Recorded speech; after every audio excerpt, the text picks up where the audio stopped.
وسط عالم اور مرکز عالم ہے۔ یہ انسانوں کے دلوں کا مقناطیس ہے، جیسے لوہے کا مقناطیس لوہے کو اپنی طرف کھینچتا ہے، یہ انسانوں کے دلوں کو اپنی طرف کھینچتا ہے۔ چنانچہ کوئی بھی مسلمان ہو، امیر ہو یا غریب، گورا ہو یا کالا، مشرق میں ہو یا مغرب میں، آپ پوچھیں کہ آپ کے دل کی تمنا کیا ہے تو جواب ملے گا، ایک دفعہ اللہ کا گھر دیکھنا۔ یہ چھپی ہوئی خواہش ہر اس بندے کے دل میں ہوتی ہے جس کے گھر کھانے کے لیے ایک وقت کا کھانا بھی نہیں ہوتا، حتیٰ کہ بکریوں کا چرانے والا جس کے پاس وسائل نہیں ہے، اس کے دل کی بھی یہی خواہش ہوتی ہے کہ میں ایک دفعہ اللہ کا گھر دیکھوں۔ اس لیے اللہ کے گھر تک پہنچنا، اس کا تعلق اعمال سے ہے، مال سے نہیں ہے۔ کتنے لوگ ہیں جن کے پاس بہت مال ہوتا ہے اور وہ 20 چکر لگاتے ہیں یورپ کے اور خوب دنیا دیکھتے ہیں، لیکن ان کو اللہ رب العزت کے گھر کا دیدار نصیب نہیں ہوتا۔ یہ نہیں کہ وہ آتے نہیں، بلکہ یوں سمجھیں کہ ان کو آنے کا راستہ نہیں دیا جاتا، توفیق ہی نہیں ملتی ان کو آنے کی۔ اور کئی ایسے لوگ کہ جن کے پاس وسائل نہیں ہوتے، وہ یہاں پہنچ جاتے ہیں۔ اس عاجز کو اپنے بچپن کی بات یاد ہے کہ اپنی والدہ صاحبہ کو دیکھتا کہ جب بھی وہ نماز پڑھتی تو نماز کے بعد ایک تسبیح ان کے پاس ہوتی تھی، تو وہ ایک آنکھ بند کر کے اس تسبیح دیکھتی رہتی تھی۔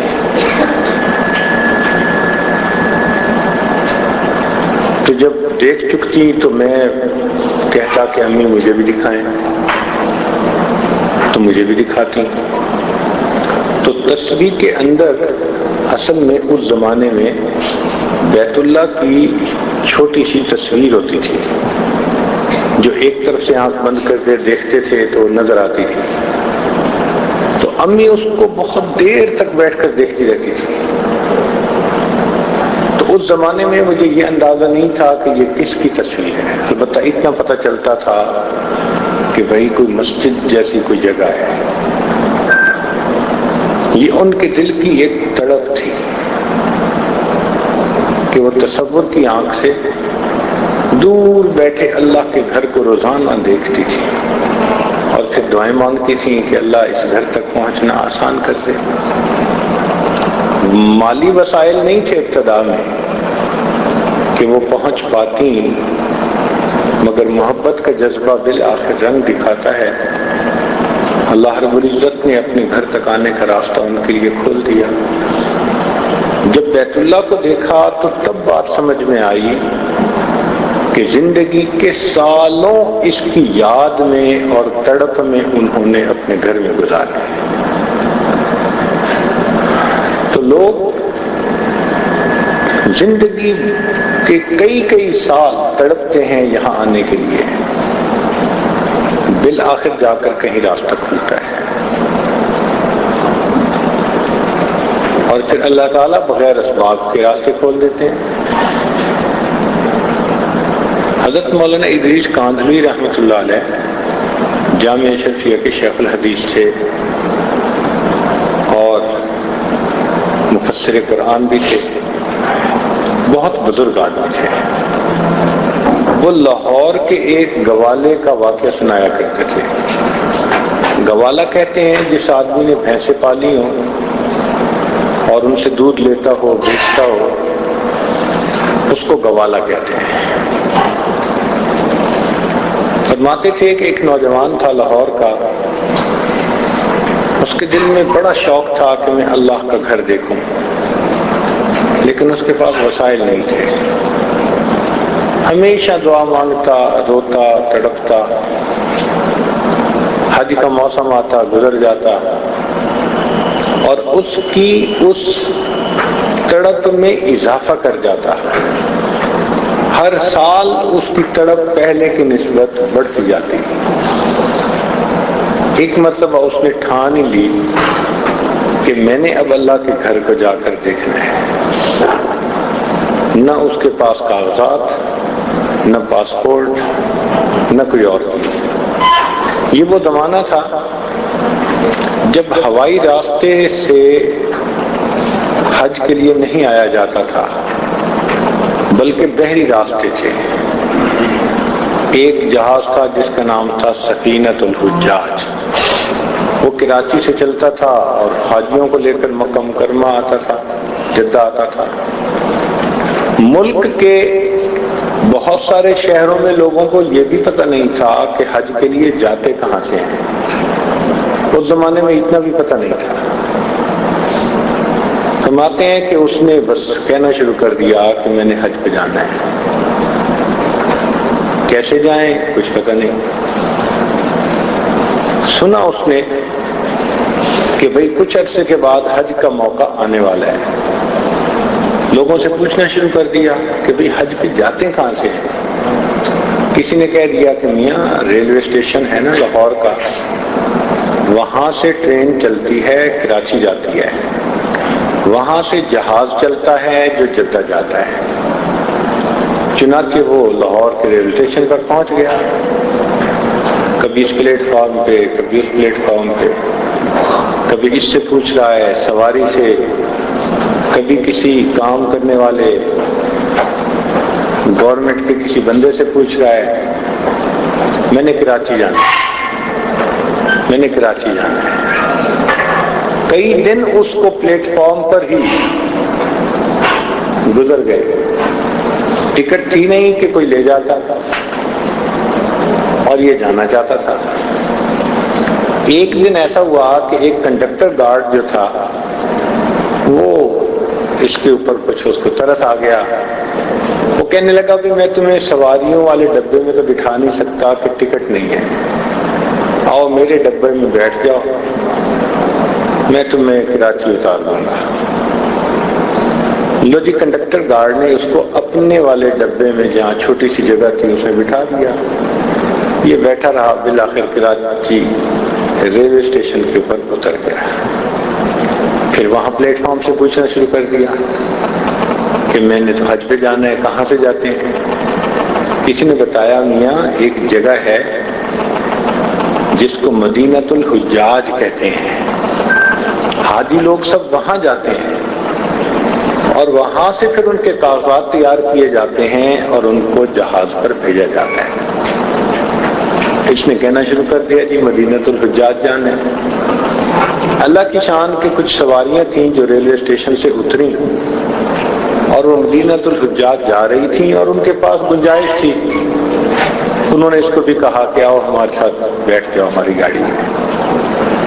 مدینۃ الحجاج اتار دیا. اب وہاں پر تو ہزاروں لوگ حج پہ جانے والے تیاری کر کے آئے. اس زمانے میں وہیں پہ پاسپورٹ بنتا تھا، کاغذات تیار ہوتے تھے، ٹکٹ ہوتی تھی، اور جن کے کاغذات تیار ہو جاتے تھے ان کو وہیں سے جہاز پر بٹھا دیتے تھے. اب یہ کہتا جا رہا ہے کہ جی میں نے حج پہ جانا ہے، حج پہ جانا ہے. لوگوں نے کہا بھائی تیرے پاس پاسپورٹ نہیں، ٹکٹ کے پیسے، کہتے نہیں کوئی چیز، کہتا کچھ بھی نہیں. اور جانا کہاں ہے؟ کہتے اللہ کا گھر دیکھنا. لوگ بڑے حیران کہ یہ نوجوان کیسے جا سکتے ہیں. حتیٰ کہ وہ دن آیا کہ جن لوگوں کے کاغذات تیار تھے ان کو جہاز پر بٹھایا جانے لگا. اس نے دیکھا کہ ان کا سامان لے جانے کے لیے مزدور ہیں جو نیچے سے سامان اٹھا کر بحری جہاز کے اوپر لوڈ کر رہے ہیں. خاص قسم کی وردی انہوں نے پہنی ہوئی ہے. اب لوگ بھی دیکھ رہے تھے منظر، یہ بھی دیکھ رہا تھا. اس نے کیا کیا کہ ان میں سے ایک نوجوان سے بات کی کہ یار اپنی وردی مجھے دے دو، تم بیٹھ کے آرام سے مزے کرو، اور تمہاری جگہ یہ جو بھاری بھاری سامان ہے نا یہ اٹھا کے میں لے جاؤں گا، اور جب آخری دفعہ وہاں سامان پہنچے گا تو اوپر سے تمہیں وردی میں دوسرے لڑکے کے ہاتھ واپس بھجوا دوں گا۔ اس نوجوان نے بھی سوچا کہ چلو یہ 8 گھنٹے جو مجھے اتنا بھاری سامان سر پہ اٹھا کے لے جانا ہے، آج مزے کرو، بیٹھ جاؤ۔ اس نے اپنی وردی اس کو دے دی۔ اب یہ نوجوان حاجیوں کا سامان اوپر پہنچا رہا ہے، آ رہا ہے اور جا رہا ہے۔ چونکہ یہ مزدور کام کرنے والے تھے تو ان کی سامان کی، ان کی کاغذات کی چیکنگ نہیں ہو رہی تھی۔ جب آخری دفعہ یہ اوپر سامان لے کر گیا، وہاں جا کر اس نے کپڑے اپنے تبدیل کر لیے، اور وہ وردی جو تھی وہ دوسرے لڑکے کے ہاتھ نیچے پہنچا دی۔ اور اوپر تو جہاز میں پورا ایک محلہ آباد ہوتا تھا، ہزاروں لوگ ہوتے تھے، کسی کا پتہ نہیں چلتا تھا۔ جو چیکنگ ہوتی تھی وہ نیچے ہی ہوتی تھی، چڑھنے سے پہلے، چڑھنے کے بعد تو کوئی چیکنگ ہی نہیں۔ چنانچہ وہاں کبھی یہ ادھر بیٹھ جاتا، کبھی عرشے پہ بیٹھ جاتا، کبھی کسی کے ساتھ کھڑا ہو کے باتیں کرنے لگ جاتا۔ لوگ سمجھتے کہ یہ اپنے کمرے میں بیٹھ بیٹھ کے تھک گیا ہے تو باہر آ گیا ہے، اور بھی لوگ باہر سمندر کا نظارہ کرتے رہتے تھے۔ اس طرح اس نے سفر کرتے کرتے بالآخر جو درمیان میں کچھ دن لگتے تھے وہ گزار دیا۔ ایک اس کا دوست بن گیا۔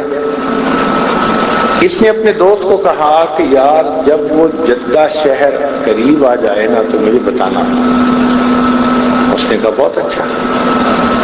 اللہ کی شان کہ کوئی آدھی رات کا وقت تھا جب جدہ شہر کی روشنیاں کچھ نظر آئیں، تو اس وقت سی پورٹ اتنا بڑا تو نہیں تھا، چھوٹا سا تھا، ایک آدھ جہاز لگنے کی جگہ تھی۔ اس نے اس کو بتا دیا دیکھو وہ سامنے روشنیاں نظر آ رہی ہیں، یہ جدہ ہے۔ اب یہ جو نوجوان تھا یہ سامنے دیکھ رہا ہے اس جگہ کو، پتہ نہیں اس کے دل میں کیا آیا۔ اچانک وہ جو جہاز کے اوپر کھڑا تھا، چھت کے اوپر تو پہلے ہی کھڑا تھا، اس نے جی اللہ اکبر کہہ کے سمندر کے اندر چلا گیا۔ اب اس کے دوست نے حیران ہو کے دیکھا کہ یہ کیا بنا۔ اب وہ دیکھتا رہا کہ شاید یہ باہر نکلے گا، اوپر آئے گا، تیرے گا۔ اس کا تو نام نشان ہی نہیں، ایسے لگتا تھا جیسے نیچے گیا اور نیچے ہی چلا گیا۔ اس نوجوان کو خوف بھی ہوا، لیکن یہ چپ کر گیا کہ میں کیوں کسی کو بتاؤں، کوئی مجھے یہ کہہ دے گا تم نے دھکا دیا تو الٹا مجرم میں بن جاؤں گا، میرے سر پہ میرے گلے پڑ جائے گا۔ اس نے خاموشی اختیار کر لیا، مگر ذہنی طور پہ اس کو بڑا صدمہ تھا۔ خیر جہاز لگا، اس کے بعد کاغذات دیکھے گئے، ان کو باہر نکالا گیا۔ یہ جو دوست تھا اس نے حج کیا۔ حج مکمل ہونے کے بعد مکہ مکرمہ میں چند دن یہ رہ رہا تھا۔ اچانک اس نے دیکھا کہ جمعرات کا وقت جب ہوا تو وہی لاہور کا گوالا، عربوں جیسا لباس پہنا ہوا، چوغا، توپ پہنی ہوئی اور عربی رومال رکھا ہوا اس نے، اور وہ بھی نماز پڑھ رہا ہے اور نماز پڑھ کے جانے لگا۔ تو یہ دوست اٹھا، بھاگا، اس سے کہا تو فلاں تو نہیں ہے؟ کہنے لگا ہاں میں وہاں ہوں، وہی ہوں۔ اس نے کہا یہاں کیسے؟ کہتے اگر ساری تفصیل سننی ہے تو میرے ساتھ آؤ۔ وہ ساتھ ہو لیا۔ اب جب باہر نکلا تو کیا دیکھتا ہے کہ ایک بالکل نئی گاڑی کھڑی ہوئی ہے اور اس میں ایک ڈرائیور بھی ہے۔ اب یہ بیٹھ گیا اور اس کو کہتے ہیں کہ اندر بیٹھ جاؤ، یہ بھی بیٹھ گیا۔ حیرت پہلے سے زیادہ ہو گئی کہ یہ کیا بنا دیا۔ خیر گاڑی چلی اور چلتے چلتے بالآخر شہر میں ایک کوٹھی سی بنی ہوئی تھی، اس کے اندر داخل ہوئی۔ یہ باہر نکلا تو گوالے نے اسے کہا آؤ آؤ یہ میرا گھر ہے، آؤ آپ کو میں بٹھاتا ہوں۔ اور حیران ہوا کہ یہ کیا باتیں کر رہا ہے۔ دیکھا کہ ڈرائنگ روم ہے اور بڑا صوفے لگے ہوئے ہیں اور خوبصورت بنا ہوا ہے۔ کچھ اس نے پینے کے لیے اس کو لا کر دیا۔ اس نے کہا بھائی مجھے تو کچھ سمجھ نہیں آ رہی، مجھے آپ بتاؤ کہ یہ مسئلہ ہے کیا۔ اب گوالے نے بات کھولی، کہنے لگا مسئلہ یہ ہے کہ بس میرے دل میں شوق تھا میں نے اللہ کا گھر دیکھ لیں، لیکن میرے پاس وسائل نہیں تھے۔ میں اللہ توکل چل پڑا۔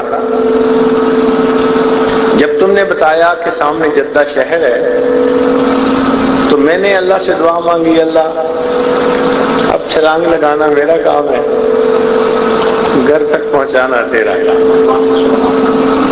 کہتے ہیں میں نے پانی میں چھلانگ لگا دی اور تیرنا میں جانتا نہیں تھا، تو ڈبکیاں کھانے لگا۔ اب ڈبکیاں کھاتے کھاتے جو سمندر کی لہریں ہوتی ہیں نا، انہوں نے مجھے دھکیلنا شروع کیا اور میرے پیٹ میں بہت سارا پانی بھی چلا گیا، اور میں اپنی زندگی بچانے کی کشمکش میں اچانک جو ہاتھ مارے تو لگا کہ جیسے اب پانی ذرا کم ہو گیا اور کنارہ قریب ہے۔ کہتے بالآخر میں کنارے تک پہنچا، لیکن چونکہ میرے پیٹ میں بہت پانی بھر چکا تھا میں بے ہوش ہو کے لیٹ گیا۔ اس میں میرے منہ سے پانی بھی نکلتا رہا، پیٹ کا سارا پانی واپس نکل آیا۔ کافی دیر کے بعد کچھ میرے اوسان بحال ہوئے تو مجھے محسوس ہوا کہ بھئی اب تو فجر کا وقت بھی قریب ہے اور کنارے پہ بھی میں لگ گیا ہوں۔ میں نے کہا کہ چلو اٹھوں اور جاؤں اندر، صبح ہو گئی تو لوگ مجھ سے کاغذات پوچھیں گے۔ کہتے آگے گیا تو آگے لوہے کی گرل لگی ہوئی تھی اور دروازے کو تالا تھا، تو میں تو باہر جا نہیں سکتا تھا۔ میں نے وہ گرل کے ساتھ ساتھ چلنا شروع کیا کہ بھئی کہیں سے کوئی راستہ مل جائے۔ ایک کونے میں کہنے لگا ایک گھر تھا اور اس گھر کا صحن اسی گرل کی طرف کھلتا تھا۔ میں وہاں قریب ہوا تو میں نے کیا دیکھا کہ ایک عجیب منظر ہے۔ دو آدمی ہیں جو ایک گائے کا دودھ نکالنا چاہتے ہیں، مگر ان کو گائے کا دودھ نکالنے کا تجربہ بالکل نہیں تھا، تو گائے ان کے قابو نہیں آتی تھی۔ اب ایک جو ہے وہ اس کی ٹانگوں کو پکڑتا، رسا ڈالتا، دوسرا گلاس لے کے نیچے بیٹھتا، ابھی تھوڑی سی اس نے دودھ نکالا ہوتا تو گائے پھر لات مار دیتی، ادھر کی ادھر ہو جاتی۔ ایک کشتی ہو رہی تھی ان دو بندوں میں اور گائے میں۔ کہتے جب میں نے یہ منظر دیکھا تو میں نے وہ گریل جو تھی اس کو تھپ تھپایا، نوک کیا۔ انہوں نے میری طرف دیکھا، جب میری طرف دیکھا تو میں نے ان کو کہا کہ دیکھو یہ میں جانتا ہوں دودھ نکالنا گائے کا۔ جب یوں ہاتھ کا اشارہ کیا تو پہلے تو وہ نہیں سمجھے، پھر انہوں نے میرے قریب آ کر پوچھا کیا ہے مسئلہ۔ میں نے کہا کہ یہ جو ہے نا میں تمہیں نکال کے دیتا ہوں۔ وہ تو پہلی مصیبت میں تھے، کشتی لڑ رہے تھے بیچارے۔ ان میں سے ایک اندر گیا اور اس نے گھر جا کے گھر والی خاتون جو تھی اس کو بتایا۔ اب صورتحال یہ تھی کہ یہ گھر تھا اس سی پورٹ کے انچارج کا، جو بڑا انچارج تھا وہاں کا۔ اس کو اللہ نے ایک بیٹا دیا۔ اس زمانے میں خشک دودھ کے ڈبے ہوتے نہیں تھے، فیڈر نہیں ہوتے تھے، یا ماں دودھ پلاتی تھی یا پھر گائے وغیرہ کا دودھ ہوتا تھا۔ اب قدرتاً ماں کا دودھ اس بچے کو موافق نہیں تھا تو بچے کو گائے کا دودھ پلایا جاتا تھا، لیکن گائے کا دودھ نکالنے کا تجربہ وہاں کسی گھر کے نوکر کو نہیں تھا، لہذا وہ گائے کا دودھ نکالنے بیٹھتے تو گائے لاتے مارتی اور ان کو دودھ نکالنے نہ دیتی، اور ایک ہنگامہ، کبھی ایک گلاس نکلتا کبھی نہ نکلتا، کبھی بچہ بھوکا کبھی پیٹ بھر جاتا۔ اب جب ان دو بندوں نے جا کے اس کو کہا کہ جی ادھر ایک بندہ ہے مسافر لگ رہا ہے اور وہ کہتا ہے کہ مجھے تجربہ ہے میں نکال لیتا ہوں دودھ، تو ماں تو چاہتی ہے نا کہ میرے بیٹے کے لیے وافر مقدار میں دودھ ہو۔ اس نے کہا ہاں ٹھیک ہے، اس نے چابی نکال کے دی کہ دروازہ کھولو اور اس کو لے کے آؤ۔ کہنے لگے وہ بندہ آیا، اس نے دروازہ کھولا اور مجھے لے کے گیا۔ میں نے ان دونوں کو آرام سے بٹھا دیا ایک طرف کہ تم بیٹھ جاؤ، اور گائے کو میں نے کمر پر ہاتھ پھیرا، اور گائے جانور پہچان لیتا ہے کہ بھئی ہاتھ پھیرنے والا بندہ تجربہ کار ہے یا نہیں۔ جیسے ہی میں نے ہاتھ پھیرا تو گائے جو تھی وہ بڑے آرام سے کھڑی ہو گئی، دودھ دینے کے لیے تیار۔ مجھے چونکہ تجربہ تھا میں نے ان سے بڑا برتن منگایا، اور بڑا برتن منگا کے جب میں نے اس کا دودھ نکالا تو وہ تو 2-4 کلو تھا۔ اس کو دیکھ کے تو وہ حیران رہ گئے، اتنا دودھ نکل سکتا ہے؟ وہ تو 1 گلاس میں دودھ نکالتے تھے۔ اب جب وہ اتنا دودھ لے کے اندر گئے تو اس افسر کی بیوی کی تو آنکھیں کھلی رہ گئی، اتنا زیادہ دودھ میرے بچے کے لیے۔ اب خوشی سے اس کی تو حالت بری، اس نے کہا اچھا جو بھی ہے اس بندے کو نہیں جانے دینا۔ لو جی مجھے انہوں نے گھر میں ایک جگہ بٹھا دیا اور مجھے ناشتہ بھی کروایا، کہا آرام کرو بس تم ادھر رہو۔ جب اس کا خاوند اٹھا اس نے خاوند کو بھی بتایا کہ دیکھو جی یہ تو ہمارے ساتھ خدائی مدد ہو گئی ہے، میرے بچے کے لیے اللہ نے دودھ کا انتظام کر دیا، اور دیکھو اس بندے کو جانے نہیں دینا۔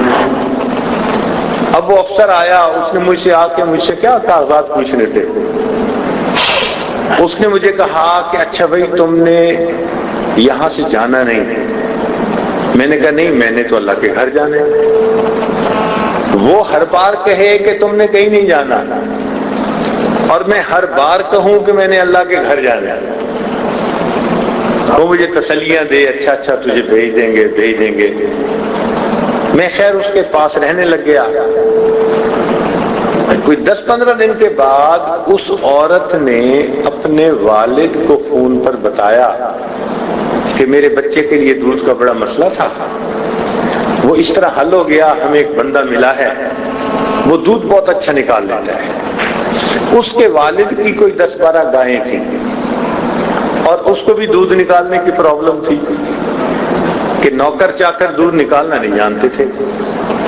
اس نے کہا بیٹی پھر ایسے کرو کہ اس بندے کو میرے پاس مکہ مکرمہ بھیج دو، اور دودھ میں یہاں سے بندوبست کر دوں گا آپ کے بچے کے لیے۔ لو جی کیا ہوا کہ یہ گوالا وہاں سے مکہ مکرمہ پہنچ گیا۔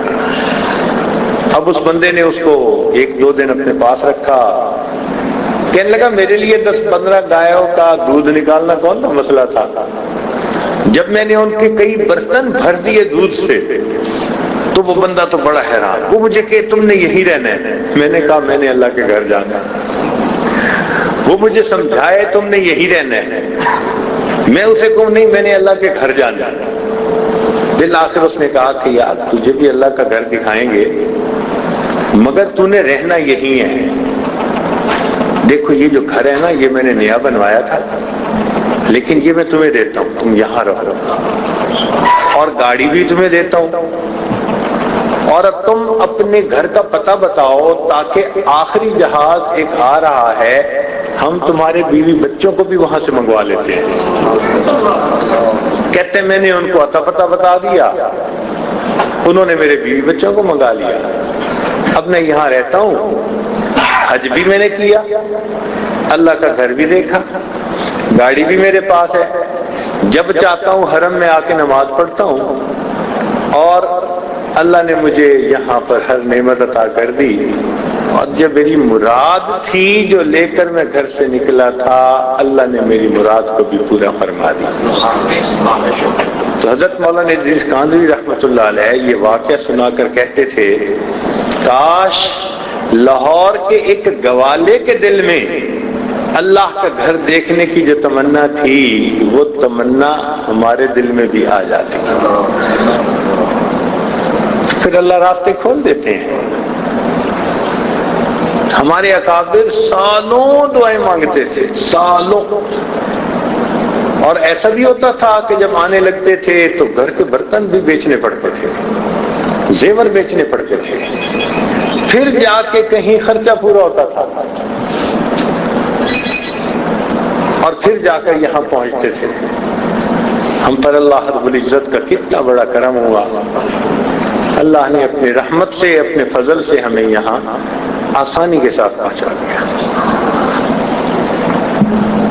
آج جو یہ کہہ رہے ہیں نا کہ اس کا تعلق اعمال سے ہے، اس کا تعلق مال سے نہیں ہے. اس لیے کہ مال کے زور پر اگر کوئی کہے کہ میں حجے کروں گا، عمرے کروں گا، تو پھر دنیا کے مالدار لوگ سب سے زیادہ حج اور عمرے کرنے والے ہوتے ہیں. مگر ایسا نہیں ہے. چنانچہ ہم نے اپنی زندگی میں ایک واقعہ دیکھا، اللہ اکبر، آج بھی سوچتے ہیں، کانپتے ہیں. کیا کہ امریکہ سے ایک جوڑا چلا، لکھا پڑا حج کرنے کی نیت سے. اور جو مرض ہے نا آج وی آئی پی حج، وہ وی آئی پی حج ان کے ذہن میں بھی یہی تھا، وی آئی پی حج کرنے آنا. ان کو اپنے پیسوں کا بڑا مان تھا، بڑا ناز تھا. چلے آ بھی گئے. اسی گروپ میں تھے جس گروپ میں ہم نے حج کرنا تھا. ہم نے دیکھا کہ ان کی طبیعتیں ایسی تھیں، ہر چیز پہ اعتراض، یہ چیز اچھی نہیں، یہ بھی اچھی نہیں، یہ بھی اچھی نہیں، یہ بھی اچھی نہیں. وہ جو چیز دیکھتے اسی پہ تنقید کرنے بیٹھ جاتے، دونوں میاں بیوی. لگتا ایسے تھا کہ جیسے کوئی خدا پہ معاذ اللہ احسان چڑھانے آ گئے. اب کیا ہوا کہ جیسے ذی الحجہ کے ایام شروع ہوئے، 5-6 ذی الحجہ کا کوئی واقعہ ہوگا کہ اس کے خاوند کی طبیعت ذرا خراب ہوئی، ہسپتال پہنچا دیا گیا. ہاسپٹل والوں نے اس کو بتایا کہ بھئی یہ مائلڈ ہارٹ اٹیک تھا، دل کا دورہ پڑا ہے. انہوں نے اس کو ایکسٹینسو کیئر یونٹ میں رکھا.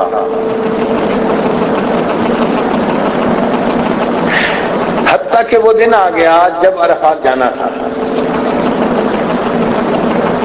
تو یہاں کا ایک دستور ہے کہ جو لوگ حج کی نیت سے آئے ہوئے ہوں، ہسپتال کا عملہ ان کو اپنی ذمہ داری پہ ایمبولینس کے اندر لے کر جاتے ہیں اور وقوف عرفات کروا کر پھر واپس لاتے ہیں. اور ان کے ساتھ ڈاکٹر، میڈیکل ٹریٹمنٹ ساری ساتھ ہوتی ہے. یوں سمجھیں کہ ایک چھوٹا سا ہاسپٹل موو کرتا ہے ان کے لیے تاکہ ان کا حج ہو جائے.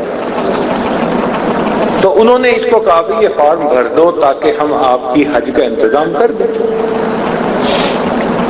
خامد صاحب کہنے لگے کہ نہیں، مجھے یہ فارم نہیں بھرنا. کیوں نہیں بھرنا؟ جی میں چلا تھا وہاں سے حج کرنے، خدا کا گھر دیکھنے، اللہ میاں نے مجھے کیوں ہارٹ اٹیک کیا؟ سوچ دیکھیے کہ میں تو اس کا گھر دیکھنے آیا تھا، پھر اس نے کیوں مجھے دل کا دورہ دیا؟ لہذا مجھے اب عرفات نہیں جانا. ڈاکٹر منتیں کر رہے ہیں کہ سائن کر دیں، ہم آپ کو وقوف عرفات کروائیں گے. انہوں نے کہا نہیں. جب اس نے نہیں کی تو ڈاکٹروں نے اس کی بیوی سے کہا کہ آپ تو خیمے میں ہیں، جو معلم ہے اس کی عمارت میں، ایئر کنڈیشن کمرے میں، آپ سائن کر دیں تاکہ آپ کو ہم وقوف عرفات کروا کر واپس لائیں. بیوی نے کہا نہیں، مجھے بھی عرفات نہیں جانا.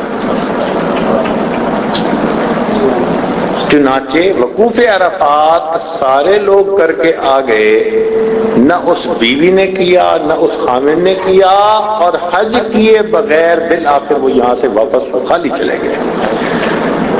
حسرت ہے اس مسافر مضطر کے حال پر، حسرت ہے اس مسافر مضطر کے حال پر جو تھک کے رہ گیا ہو منزل کے سامنے. منزل بھی سامنے ہے اور توفیق چھن گئی.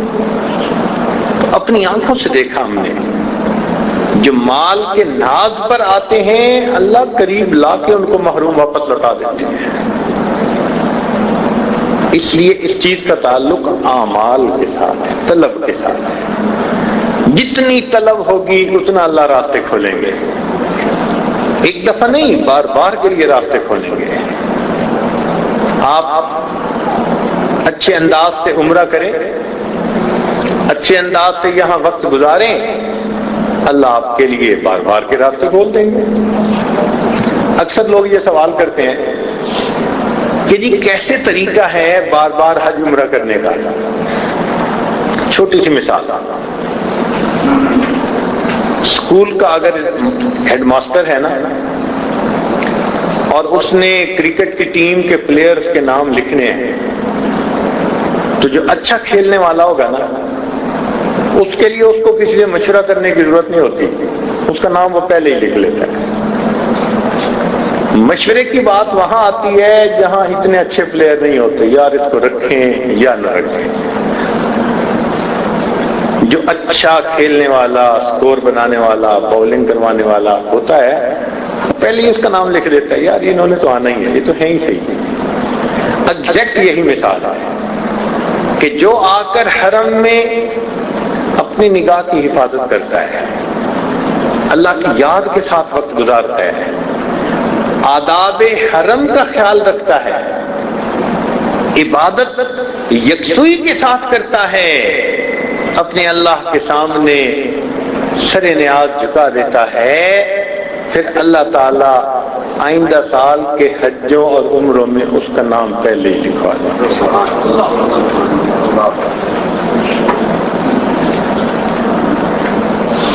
تو ہم یہاں پر طلب کے ساتھ اپنا وقت گزاریں۔ آنے والے کس کس طلب کے ساتھ یہاں آئے، اللہ اکبر، پڑھتے ہیں باتیں حیران ہو جاتے ہیں۔ چنانچہ کہتے ہیں کہ ابراہیم ادھم رحمت اللہ علیہ نے ارادہ کیا بلخ سے عمرے پر آنے کا، حاضری دینے کا۔ چنانچہ جب وہ سفر پر نکلے تو عجیب بات ہے، ایک قدم اٹھاتے اور مصلی بچھا کر 2 رکعت نفل پڑھتے ہیں، پھر اگلے قدم پر مصلی بچھا کے پھر 2 رکعت نفل پڑھتے ہیں۔ ہر قدم پر 2 رکعت نفل پڑھتے پڑھتے 2.5 سال کے عرصے میں وہ یہاں بیت اللہ پہنچے۔ 2.5 سال مقام ابراہیم پہ آ کر طواف کے بعد 2 رکعت نفل پڑھے اور دعا مانگی، اللہ لوگ تو پاؤں سے چل کے تیرے گھر کی طرف آتے ہیں، میں تو پلکوں کے بل چل کے تیرے گھر کی طرف آیا۔ کیا اللہ کی محبت ہوگی ان کے دلوں میں جو پلکوں کے بل چل کے اللہ کے گھر تک پہنچے۔ واقعی جس نے ہر قدم پہ سجدے کیے ہوں گے وہ تو پلکوں کے بل چل کے آیا۔ اللہ اکبر کبیرہ۔ کہتے ہیں کہ یہ اپنے عمرے سے فارغ ہوئے تو انہوں نے کیا دیکھا کہ ایک بوڑھی عورت ہے اور وہ حرم میں آئی اور اس کے اوپر تجلیات ذاتیہ کا ورود، نور کی بارش اس کے اوپر ہو رہی ہے۔ جیسے تجلیات بیت اللہ پر تھیں ہو بہو وہی تجلیات اس کے دل پر وارد ہوئے۔ پوچھا کون؟ بتایا گیا رابعہ۔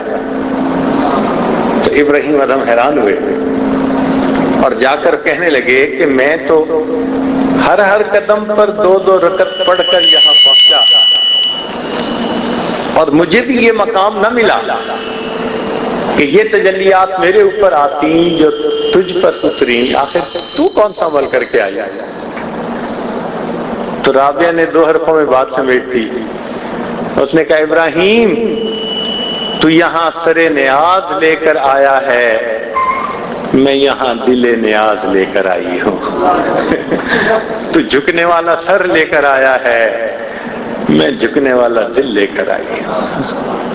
اللہ اکبر۔ جتنی عاجزی کے ساتھ کوئی آیا اس بارگاہ میں اس کا اتنا ہی زیادہ استقبال ہوتا ہے۔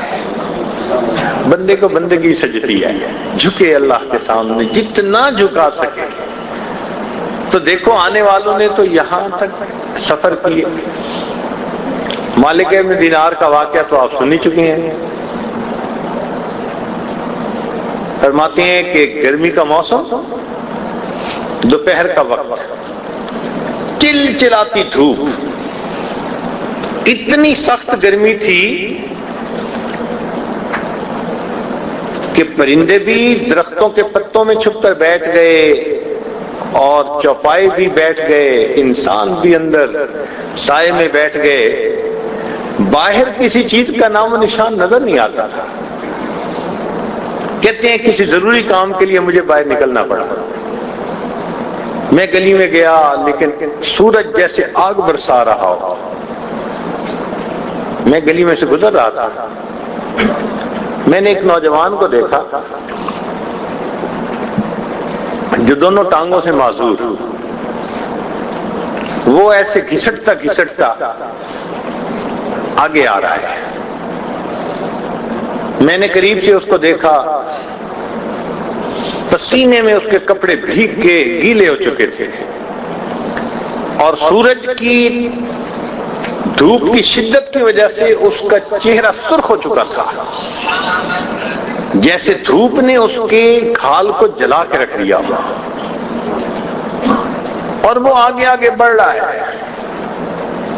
میں نے اس سے پوچھا کہ نوجوان تو کہاں جا رہا ہے؟ اس نے کہا میں حج پہ جا رہا ہوں. میں نے کہا بھائی میرے گھر ہے، تھوڑی دیر کے لیے ٹھہر جا، جب دوپہر کی دھوپ ختم ہو جائے گی تو پھر آگے چلے جانا.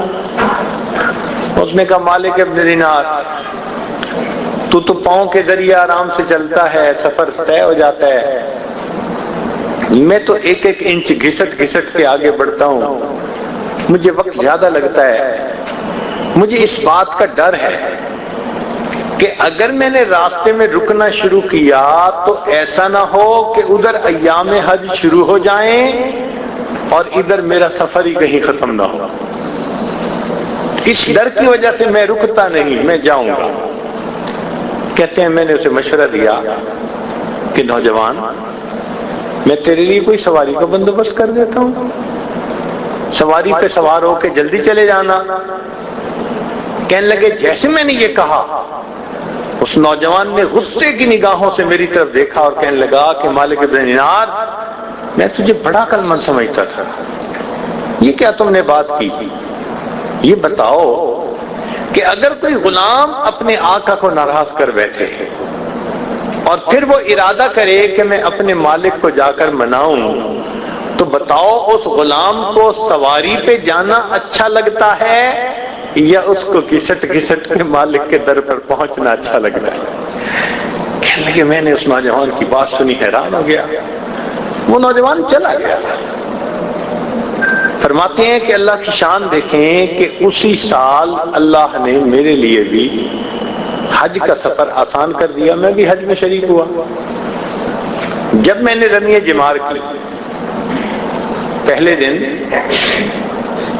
جب واپس عرفات میں لوٹتے ہیں تو اس وقت کا بڑا عمل شیطان کو کنکریاں مارنا، پھر اس کے بعد قربانی کرنا، حلق کروا کے احرام اتارنا. کہنے لگے جب کنکریاں مار کے میں فارغ ہوا تو میں نے لوگوں کو دیکھا کہ ہجوم ہے. میں نے پوچھا کیا ہے، کیا مسئلہ؟ ان کا جی بات یہ ہے کہ ایک نوجوان ہے جو دعائیں مانگ رہا ہے اور سب لوگ سن رہے ہیں اس کی دعا کو. میں نے کہا یار ذرا مجھے بھی راستہ دو نا. انہوں نے راستہ دیا. کہنے لگے میں نے دیکھا وہی نوجوان اپاہج معذور نوجوان احرام باندھا ہوا ہے اور اللہ کے سامنے دعائیں کر رہا ہے اور دعا میں یہ کہہ رہا ہے کہ اللہ تیری دی ہوئی توفیق سے میں نے تیرے گھر کا دیدار کیا، میں نے مقام عرفات پہ بھی وقوف کیا، مزدلفہ میں بھی وقوف کیا. اے اللہ اب میں نے شیطان کو کنکریاں مار کر اس سے اپنی نفرت کا اظہار بھی کر دیا. اب قربانی کا وقت ہے. یہ جو لوگ کھڑے ہیں یہ سب صاحب استعداد لوگ ہیں. جائیں گے اور جا کر جانوروں کو قربان کریں گے، اور مولا تو جانتا ہے کہ میں فقیر انسان ہوں، احرام کے کپڑوں کے سوا میرے پاس کچھ نہیں، اے میرے مولا میں اس وقت اپنی جان آپ کے نام پہ قربان کرنا چاہتا ہوں، اللہ مجھ سے یہ میرا نذرانہ قبول کر لیجئے۔ کہتے ہیں اس نوجوان نے یہ کہہ کر کلمہ پڑھا اور اپنی جان اپنے رب کے حوالے کر رہی۔ ان محبتوں کے ساتھ آنے والے ان جگہوں پر آئے، آپ سوچیں کیا ہمارے دلوں میں آج وہ کیفیتیں ہیں، وہ محبتیں ہیں؟ ہم تو وقت کی قدر نہیں کر پا رہے جو کرنی چاہیے تھے۔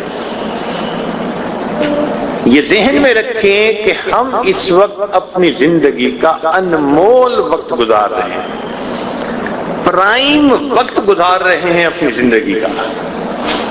معلوم نہیں یہ وقت کس کو پھر ملے اور کس کو نہ ملے، اس وقت کی قدر کرنی چاہیے، ایک ایک لمحے کی قدر کریں۔ ایسا قیمتی وقت ہے، ایک لمحے کی دعا قبول ہو انسان کو ولایت بنانے کے لیے، ولی بنانے کے لیے وہ کافی ہو سکتی ہے۔ ایک لمحہ انسان کو ولی بنانے کے لیے کافی ہے۔ ایسی جگہ پر حاضر ہے، ہمیں اپنے رب سے مانگنا چاہیے، عبادت کو شوق ذوق کے ساتھ نہایت خشوع و خضوع کے ساتھ کرنا چاہیے، اس لیے کہ ہم اپنے محبوب حقیقی کے اس گھر کی طرف آئے ہیں۔ اب دیکھنے میں تو یہ گھر ہے اور گھر ہی کا طواف کرتے ہیں، لیکن حقیقت میں تو محبت گھر والے کی کھینچ لائی ہے نا۔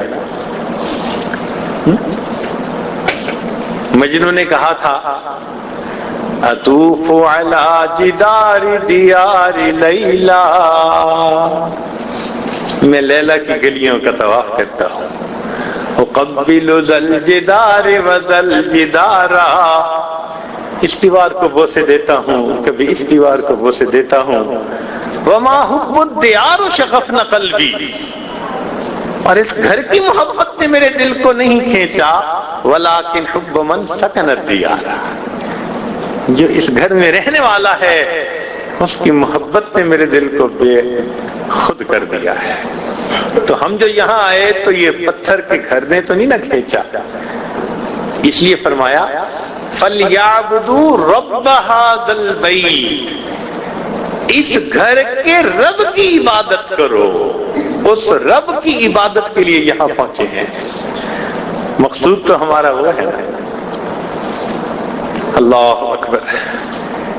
حسن بصری رحمۃ اللہ علیہ فرماتے ہیں کہ میں ایک مرتبہ طواف کر رہا تھا، ایک نوجوان لڑکی کو دیکھا جو طواف کر رہی تھی مگر اشعار اونچے آواز سے پڑھ رہی تھی،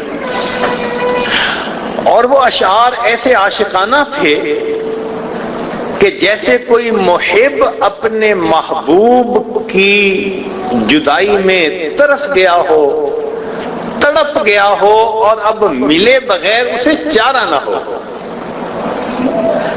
کہنے لگا، وہ جوان العمر لڑکی تھی اور ایسے الفاظ اس کی زبان سے سن کر مجھے محسوس ہوا کہ اس کو اونچا تو نہیں پڑھنا چاہیے، تو میں نے اس لڑکی کو ٹوکا، میں نے کہا تو جوان العمر لڑکی ہے اور ایسے عاشقانہ اشعار، ایسے بہت ہی محبت بھرے الفاظ اس طرح اونچی آواز سے پڑھنا تمہارے لیے زیب نہیں دیتا، مناسب نہیں۔ کہنے لگا جب میں نے اس سے یہ بات کہی تو اس نے مجھ سے ایک کاؤنٹر کوسچن کیا، کہنے لگی کہ حسن یہ بتاؤ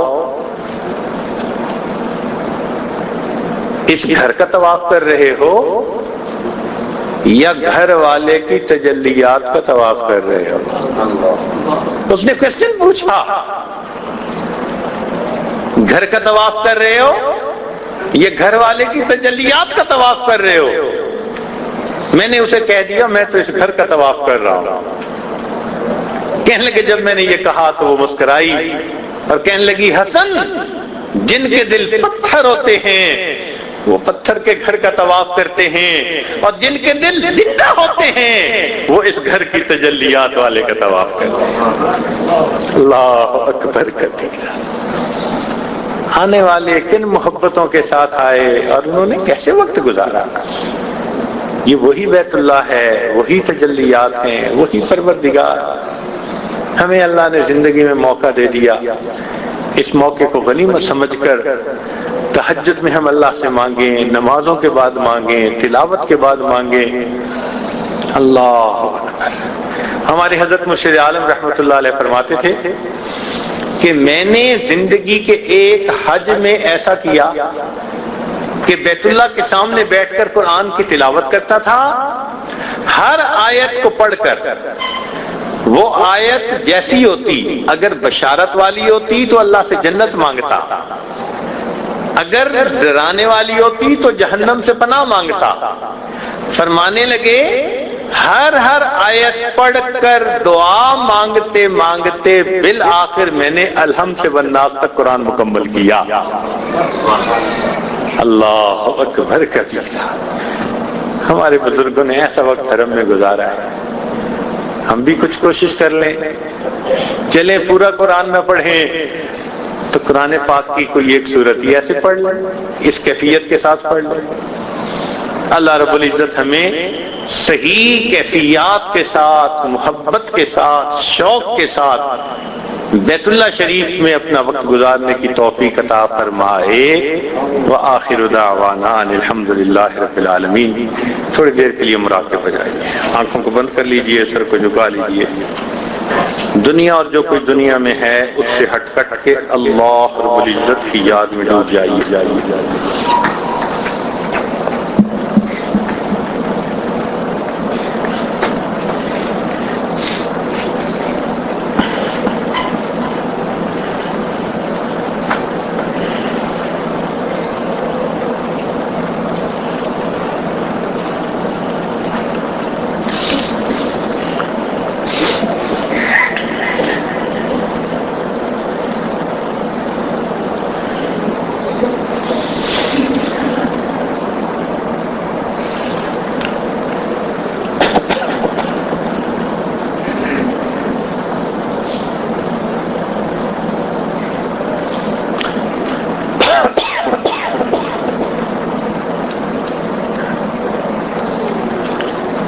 شکر ہے تیرا خدایا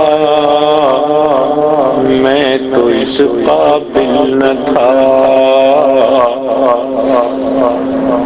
تو نے اپنے گھر بلایا میں تو اس قابل نہ تھا۔ شکر ہے تیرا خدایا میں تو اس قابل نہ تھا، تو نے اپنے گھر بلایا میں تو اس قابل نہ تھا۔ ڈال دی ٹھنڈک میرے سینے میں تو نے ساقیا، ڈال دی ٹھنڈک میرے سینے میں تو نے ساقیا، ملتزم پہ ہے لگایا میں تو اس قابل نہ تھا۔ مدتوں کی پیاس کو سیراب تو نے کر دیا، مدتوں کی پیاس کو سیراب تو نے کر دیا، جام زمزم کا پلایا میں تو اس قابل نہ تھا۔ تیری رحمت تیری شفقت سے ہوا مجھ کو نصیب، تیری رحمت تیری شفقت سے ہوا مجھ کو نصیب، گنبد خضرا کا سایہ میں تو اس قابل نہ تھا بارگاہ سید الکونین میں آ کر نفیس سوچتا ہوں کیسے آیا میں تو اس قابل نہ تھا شکر ہے تیرا خدایا میں تو اس قابل نہ تھا تو نے اپنے گھر بلایا میں تو اس قابل نہ تھا